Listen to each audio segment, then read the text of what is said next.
السلام علیکم دوستو، شاہد نواز آپ کی خدمت میں حاضر ہے۔ آج ہم بات کرتے ہیں ٹیومر آف فلوپین ٹیوبس، قاذف نالیوں میں رسولیوں کا پیدا ہونا۔ اس مرض میں قاذف نالی کے جھالر دار سرے کے قریب رسولی پیدا ہو جاتی ہے۔ ایک وقت میں دونوں نالیوں میں رسولیاں نہیں بنتی، عموماً صرف ایک ہی طرف رسولی پیدا ہوتی ہے اور یہ سائز میں چنے کی دال کے برابر ہوتی ہے اور جو بڑھ کر سیب کے برابر ہو سکتی ہے۔ ان رسولیوں میں پتلی اور قدرے لیس دار رطوبت بھری ہوتی ہے۔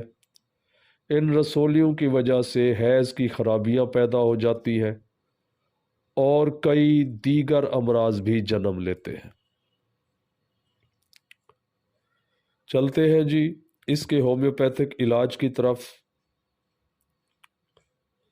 جو ادویات میں بتانے لگا ہوں ساری استعمال نہیں کرنی، بلکہ جس دوا سے آپ کی علامت میچ کرتی ہے وہی دوا استعمال کرنی ہے۔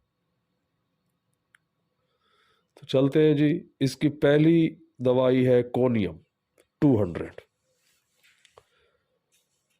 زخم والے کینسر والی رسولی کے لیے بہترین دوا ہے۔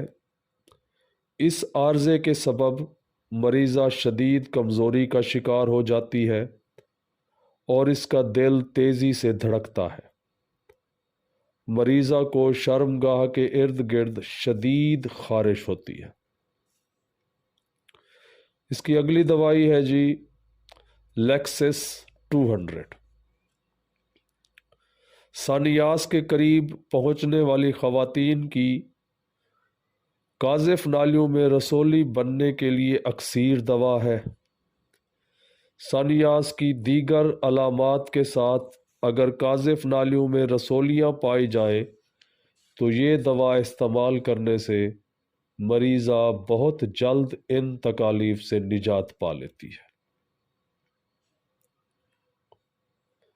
ویڈیو پسند آئی ہو تو لائک کریں، کمنٹ کریں، شیئر کریں، چینل کو سبسکرائب کریں اور بیل آئیکن کو ضرور دبا دیں تاکہ اس طرح کی معلوماتی ویڈیوز آپ کو بآسانی مل سکے۔